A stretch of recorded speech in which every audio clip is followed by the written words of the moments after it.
क्या नाम है आपका? नंदिनी खोसला। कहाँ से आए हैं आप? देहरादून। संत रामपाल जी महाराज से कब जुड़े? 2012 में। आप पहले ब्रह्मा विष्णु महेश की भक्ति करते थे, तो फिर आप संत रामपाल जी महाराज जी की शरण में क्यों आए? मेरी मासी हैं हिसार की, मंजू नाम है उनका। उनके माध्यम से मैं इस भक्ति में आई हूँ। उन्होंने मुझे ज्ञान गंगा पुस्तक दी थी। ज्ञान गंगा पुस्तक में ऐसा क्या पढ़ने को मिलता है कि जो भी श्रद्धालु उसको पढ़ता है और संत रामपाल जी महाराज जी की शरण में चला आता है?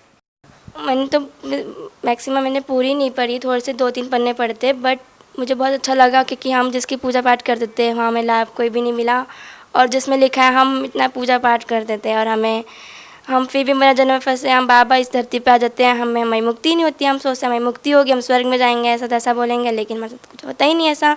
फिर हम क्यों भक्ति करें कि जब हमें दुखी आते हैं, हम बहुत परेशान रहते हैं। तब फिर मैं इस भक्ति में मैं जुड़ गई थी। जो भी संत रामपाल जी महाराज से नाम दीक्षा लेता है उसको कोई ना कोई लाभ होता ही है। आध्यात्मिकता की बात करें या फिर भौतिकता की बात करें, आपको संत रामपाल जी महाराज से जुड़ने के बाद क्या लाभ मिला? सर, आपसे कुछ बात शेयर करना चाहती हूँ जो मैंने मतलब कि परमात्मा ने मेरे को दिखाई है, अन्यथा और किसी समाज ने भी नहीं देखा है जो परमात्मा ने मुझे दिखाई है। जबकि अभी मेरी जब भक्ति पूरी हो जाती है तब परमात्मा दिखाते हैं, लेकिन मुझे परमात्मा ने स्टार्टिंग में ही दिखा दिए मुझे अपनी में, जबकि भक्ति चल रही थी। क्या दिखाया संत रामपाल जी महाराज जी ने? जैसा कि आपने बताया कि भक्ति पूरी होने के बाद वो चीज़ें देखी जा सकती है जो आपने भक्ति पूरी होने से पहले देखी है। और जो लोग कहते हैं कि मरने के बाद किसने देखा, क्या कहना चाहते हैं आप? क्या देखा आपने जो आप बताना चाहते हैं? सत्यवदर्शी संत रामपाल जी महाराज मुझे सपने में आए, मेरे को लेके गए, विमान में बिठाकर मुझे सतलोक लेके गए हैं गुरुजी। पहले नर्क आया, नर्क में बहुत जीवात्माएं रो रही थी, तड़प रही थी, परमात्मा को पुकार रही थी। जैसा कि आपने बताया कि संत रामपाल जी महाराज जी ने आपको सतलोक, नरक दर्शन, स्वर्ग दर्शन कराते हैं, पूरा डिटेल में बताइए। स्टार्टिंग कहाँ से होती है, क्या क्या आपने देखा, पूरा बताइए। मेरे को पहले परमात्मा मतलब कि उड़ा कर एकदम ले गए, पहाड़ बीच में पहाड़ वगैरह भी। आप बार बार में संत रामपाल जी महाराज व परमात्मा शब्द संबोधित कर रहे हैं, कृपया यहाँ पर आप क्लियर करते चले कि किस टाइम पे आप परमात्मा को देखते हैं और किस टाइम पे संत रामपाल जी महाराज को देखते हैं। कौन आपके साथ होता है? संत रामपाल जी, तत्वदर्शी संत रामपाल जी मेरे भी साथ में थे।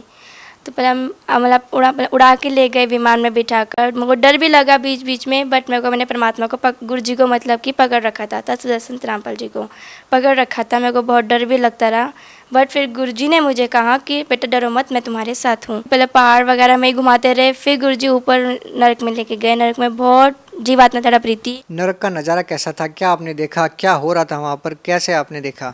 बहुत मतलब कि बहुत गंदा नरक था, बहुत गंदा नरक था। वहाँ पर इतनी बड़ी तपेदशिला थी, बहुत बड़ी तपेदशिला थी, और उसमें मतलब कि कोई जीव आत्मा तड़प रही थी, मतलब फ्राई कर रहे थे उसको, मतलब कि बहुत मतलब चल रहे थे उसे, और वो जीव आत्माएँ मतलब बहुत तेज़ से तड़प रही थी।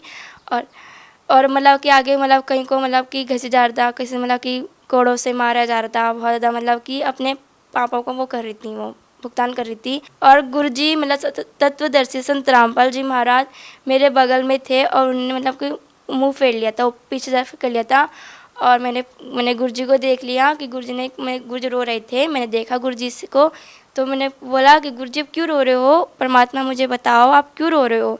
और लेकिन मुझे गुरुजी ने कहा नहीं, मैं रो नहीं रहा हूँ, मुझे रोना नहीं आता है, मैं नहीं रोता हूँ। मैंने कहा नहीं गुरुजी मुझे बताओ। मेरी आँखों में उस वक्त में बहुत आंसू आ गए थे और मैं रो पड़ी थी।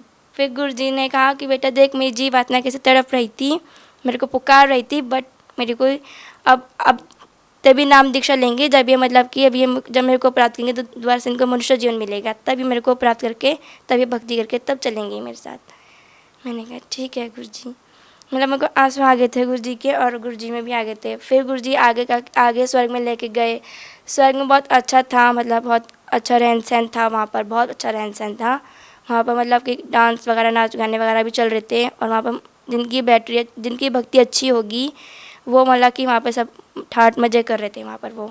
फिर आगे ब्रह्मा विष्णु महेश, मतलब आगे गुरुजी, फिर आगे विमान में बैठे बैठे ही आगे गए हम, आगे पहाड़ भी थे वगैरह भी थे। फिर आगे हम ब्रह्मा विष्णु महेश के लोक में गए हम, वो सब बैठे हुए थे, अपनी बातें वगैरह कर रहे थे, बहुत सुंदर लग रहे थे वो, बहुत बहुत सुंदर लग रहे थे वो। फिर आगे परमात्मा मतलब आगे फिर पहाड़ काला सा अंधेरा आ गया, फिर अंधेरा फिर से आ गया। फिर मतलब आगे ज्योति निरंजन काल बैठा हुआ था वहाँ पे, और मैं उसे देख के बहुत डर गई थी। मैं उस वक्त कबीर परमात्मा आ गए थे। उस वक्त जगत गुरु तत्वदर्शी संत रामपाल जी महाराज नहीं थे, कबीर परमात्मा थे। और मैं कबीर परमात्मा के बगल में खड़ी थी, बट मेरे को डर लगने लगा। आगे सामने ज्योति निरंजन काल था, मैं गुरु जी के पीछे छुप गई। अब मेरा गुरु जी ने मेरा लेफ्ट साइड हैंड पकड़ के मुझे आगे लेके आए। लेकिन अभी आपने कहा कि जगत गुरु तत्वदर्शी संत रामपाल जी महाराज नहीं थे, केवल कबीर साहिब थे, तो फिर आप कह रहे हैं कि आप गुरु जी के पीछे छुप गए, ये कैसे? कबीर परमात्मा के पीछे छुप गई थी मैं। फिर मतलब परमात्मा ने मेरे को आगे अपने बराबर में मुझे खड़ा करा और कहा कि क्यों डर रहे हो, मैं तेरे साथ हूँ, मैं तुम्हारे साथ हूँ। मैंने कहा ठीक है परमात्मा। फिर आगे ज्योति निरंजन बैठा था, उसके मतलब कि कुंडल जैसे बाल थे, बहुत घने घने बाल थे, और वो मतलब बहुत बड़ा था, मतलब उसका शरीर भी इतना, बॉडी इतनी गंदी थी उसकी, बहुत गंदी थी वो, बहुत गंदा दिख रहा था वो। लंबी मतलब मोटी मोटी सी आँखें, मतलब बड़ी बड़ी आँख वगैरह, और उसके नेल्स भी कितने गंदे थे उसके, बहुत गंदा इंसान था वो, मतलब बहुत गंदा था वो। और उसे डर भी लग रहा था, बहुत डरावना था वो, बहुत ज़्यादा। फिर उसने मेरे को रोक लिया, उसने मेरे को रोका क्योंकि हे परमात्मा, वो मतलब पहले गुरु जी कैसे हो गया और कहा कि गुरु जी पिता परमात्मा, इसे कहाँ लेके जा रहे हो, इसकी भक्ति नहीं है, इसे कहाँ लेके जा रहे हो। फिर पिता परमात्मा, कबीर परमात्मा ने कहा इसकी भक्ति पूरी है, देख लो। और फिर उन्होंने देखा, ज्योति निरंजन काल ने देखा मेरी भक्ति को, मतलब कि उसने अपनी रील वगैरह चलाई, उसने देखा कि इसमें भक्ति पूरी थी और मेरी मतलब भक्ति पूरी हो गई थी। फिर आगे आके हाँ इसे जी परमात्मा इसे आप ले जा सकते हो, वो ऐसे कहने लग गया ज्योति निरंजन कि जी परमात्मा इसे आप ले जा सकते हो, इसकी भक्ति पूरी है। तो बाकी ठीक है जी। फिर गुरु जी ने कहा, उसने अपना सिर मतलब यूँ कर लिया और सिर रख के मैंने उसके ऊपर पैर रखा। पैर रखते ही मेरे को बहुत डर लगा। मैंने गुरु जी को बोला, गुरु जी मैं नहीं रख पाऊँगी, मुझे बहुत डर लग रहा है। कि नहीं, मैं तेरे साथ हूँ, ये कुछ नहीं करेगा, तू पैर रख इसके सिर पे। फिर मैंने पैर रखा सिर पे और उसका सिर ऐसे हो गया था, नीचे इसने कर लिया था और मैंने सिर पे पैर रखा उसके। फिर मतलब विमान आगे मुझे लेके चले गए परमात्मा। आगे अंधेरा सा आया, मतलब कि पहाड़ भी आए, परमात्मा एकदम बहुत तेज़ स्पीड में लेके गए विमान को। बहुत सुंदर विमान था और आगे तेज़ स्पीड में लेके गए। और कुछ बातें मैं आपको 100 में से 10% मैं शायद बता पाऊँगी, क्योंकि मैं कुछ बातों का मैं वर्णन नहीं कर पा रही हूँ कि मैं उन शब्द उन जो मन कहना चाह रही हूँ उन वर्ड्स में नहीं दे पा रही हूँ, मुझे समझ नहीं आ रहा है। सतलोक के बारे में मैं कहना चाहती हूँ कि फिर मेरे को पूरी सतलोक ले गए। इतना बड़ा सुंदर गेट था, मतलब चमकदार गेट था, मतलब उसमें रोशनी सी आ रही थी, जैसे गुरु जी का घर आने लगा, अपना परमात्मा पिता का घर आने लगा, हमारा घर आने लगा। तब फिर वो बहुत रोशनी आ रही थी उसे आगे उसमें से। तब फिर हमने वो गुरु जी को देखते उसने गेट को अपने आप खुल गया। फिर हम आगे गए, आगे बहुत अच्छे मतलब कि शीश महल वगैरह ऐसे मतलब इस टाइप में था, बहुत सुंदर महल थे, इतने सुंदर सुंदर महल थे अंदर, मतलब कि काफ़ी और खाली पड़े थे, मतलब कि काफ़ी मतलब एक मैक्सिमम कम भरा होगा, एक भी कमरा मतलब कम वो है मतलब। और सब देख के मतलब खुश भी होते। फिर परमात्मा आए, गुरु जी मतलब कभी परमात्मा आए आगे। फिर आगे गए हम, फिर उनका आसन था, आसन भी मतलब चमकदार रोशनी टाइप था, बहुत गोल्डन कलर का था, बहुत मस्त था, बहुत सुंदर था वो। उसमें गुरु जी बैठ गए, मैंने फिर गुरु जी भी आसन पर बैठ गए। अब गुरु जी मैं आराम करो, तुम घूम लो। मैंने कहा ठीक है परमात्मा, यहाँ घूम लूँ? कि ओके। फिर मतलब गुरु जी ने कहा ठीक है। मैं चली गई, वहाँ पे एक सतलोक की एक माई मिली, उसका मतलब कि बहुत लंबे लंबे मतलब कि उनके लंबे लंबे वो थे, उनके शरीर वगैरह थे, बहुत कद बहुत बड़े बड़े थे, उनके कद बहुत बड़े बड़े थे और बहुत सुंदर था। उनके चेहरे पे नूर बहुत आ रहा था, नूर बहुत था उनके चेहरे पे। और वो नूर आया और मतलब कि कहने लगे कि तुम कहाँ से? हमने नहीं ऐसे मतलब बताया। फिर ठीक है तो मैं पूरा घुमाती हूँ। फिर आगे वहाँ पर स्वामी रामदेवानंद जी, बंदी छोड़ सतगुरु रामपाल जी महाराज जी और जीतानंद जी, गरीबदास जी सब ऊपर बैठे थे वहीं पे, मतलब कि रूम वहीं पे सतलोक में बैठे थे। तो मैं उनको देख के मैं बहुत खुश हुई। मैंने उनको देख के दंडवत प्रणाम करी, दंडवत प्रणाम करके और मैंने से बातचीत की, चरणों की सेवा दी और मैं मतलब मुझे आँख में रोना आ गया और मैं भागकर मैं गुरु जी कबीर परमात्मा के चरणों में मैं गिर गई और मुझे रोना आ गया उनके चरणों पे। फिर गुरु जी उठ गए, मतलब सो रखे थे वो, तो गुरु जी सो रखे थे, मैं उठ गई और फिर गुरु जी कहे क्यों रो रहे हो? मैंने गुरु जी आपने मेरे को बहुत बड़ी चीज़ दे दी है, अब मैं परमात्मा कभी नहीं जाऊँगी, अब मैं यहीं रहूँगी आपके पास। फिर गुरु जी ने कहा नहीं तुम नीचे जाओगी, वो भक्ति मेरी थी और अपनी भक्ति जो मंत्र मैं देता हूँ उन मंत्र का जाप करो, फिर तुम्हारी भक्ति पूरी हो जाएगी, फिर तुम आ जाना वापस इस यहाँ पर अपने घर में। फिर गुरुजी ने कहा वो मेरी भक्ति थी, सिर्फ दिखाया है कि तुम आगे मतलब कि अपनी भक्ति ढंग से कर सको, दृढ़ बन के कर सको, इसलिए दिखाया है। और अपनी भक्ति जल्द अच्छे से कर और नीचे जाइयो तू। फिर परमात्मा ने, मैंने कहा, गुरुजी ने कहा तुम्हें भूख लग रही है? मैंने कहा जी परमात्मा मुझे भूख लग रही है। क्या खाओगे? फिर गुरुजी ने, मैंने कहा कि गुरुजी खीर खाऊंगी, परमात्मा मुझे खीर खानी है। फिर गुरुजी ने मुझे खीर खिलाई, 2 कटोरी मैंने खीर खाई, बहुत टेस्टी थी। मतलब उसमें इतना जो हम घर में बनाते हैं, जो हम नीचे खाते हैं, उसमें कोई मतलब वो था ही नहीं, एकदम इतनी स्वादिष्ट से, मतलब पता नहीं हमने कहा ऐसे कौन सी खाई हमने कि आज तक वो स्वाद है अभी तक है मेरे मुँह में।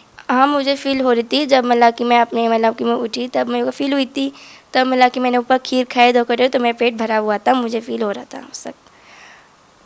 अक्सर जो लोग भक्ति करते हैं, साधनाएं करते हैं, उनको कुछ भी प्राप्त नहीं होता है, कुछ भी चीज़ें नहीं मिलती है। संत रामपाल जी महाराज की शरण में जो भी आता है उनको फील होता है, उनको पता होता है कि अध्यात्म से अच्छी तरह से जुड़े हुए हैं। तो जो लोग कहते हैं कि मरने के बाद किसने देखा, तो आपने मरने के बाद जहाँ लोग जाते हैं, स्वर्ग में जाते हैं, नरक में जाते हैं, वो आपने देखा, आपने स्वर्ग देखा, नरक देखा। आप उन लोगों को क्या कहना चाहेंगे जो लोग ये कहते हैं कि मरने के बाद किसने देखा? जो लोग ये कहते हैं कि किसने देखा, मरने के बाद किसने देखा है, लेकिन मैं कहती हूँ मैंने देखा है, परमात्मा ने मुझे दिखाया है। और आप इस भक्ति में आएँ, जगत संत रामपाल जी महाराज जी की भक्ति में आओ, और फिर आपको जो मुझे दिखाया है, फिर उस भक्ति से आपको भी मतलब दिखा सकते हैं और उनके बारे में पता भी चलेगा आपको। अभी जो आपने ये बताया, ये आध्यात्मिक लाभ है, ये व्यक्ति को मरने के बाद प्राप्त होते हैं। लेकिन इस संसार में रहने के लिए भी भौतिक लाभ की, मानसिक लाभ की ज़रूरत होती है इंसान को। संत रामपाल जी महाराज से नाम दीक्षा लेने के बाद आपको इस पृथ्वी लोक पे क्या लाभ मिले? तो मेरी मम्मी की तबीयत बहुत ख़राब हो रही थी, मतलब नाम उपदेश लेने से पहले बहुत ज़्यादा ख़राब थी। हमने जगह जगह जाकर हमने देवी देवताओं को पूजा, बहुत जगह जगह जाए, झाड़ झपटे करवाए, हमें कोई भी लाभ नहीं हुआ। हमने बहुत पैसा खर्च करा, बट मम्मा को कोई वो नहीं, मतलब कि से कुछ नहीं हुआ, मतलब आराम वगैरह कहीं नहीं मिला। फिर एक मेरी मासी हैं, मंजू नाम है उनका, हिसार से हैं वे उन्होंने हमें फिर इस भक्ति मार्ग में हमें बताया कि इस भक्ति में लोगों सब ठीक हो जाओगे। तब अब से मम्मा काफ़ी ठीक है परमात्मा की दया से। क्या आपका मानना है कि संत रामपाल जी महाराज जी से जो भी व्यक्ति अब नाम लेगा, उनको भी वैसे ही लाभ होंगे जैसे आपको हो रहे हैं? हाँ जी, ज़रूर होंगे, उनको मतलब जो हमें लाभ हुए हैं वैसे उनको भी लाभ होंगे। भगत समाज को क्या संदेश देना चाहते हैं? भगत समाज को यही संदेश देना चाहती हूँ कि इन परमात्मा की भक्ति में आएँ और अपना जन्म मरण से पीछा छुड़ाएं। जो पुस्तक आपने पढ़ी ज्ञान गंगा, उस पुस्तक को पढ़ने के बाद आपका जीवन बदल गया, वो पुस्तक श्रद्धालु कैसे मंगवा सकते हैं? साधना टीवी पे वो जो येलो कलर की नीचे वो पट्टी सी आती है, उस पे मतलब कि निम्न नंबर्स भी हैं, जिसे अपने आप पुस्तक कांटेक्ट कर सकते हैं, उनसे कांटेक्ट कर सकते हैं और पुस्तक ले सकते हैं। बहुत बहुत धन्यवाद। सत साहिब।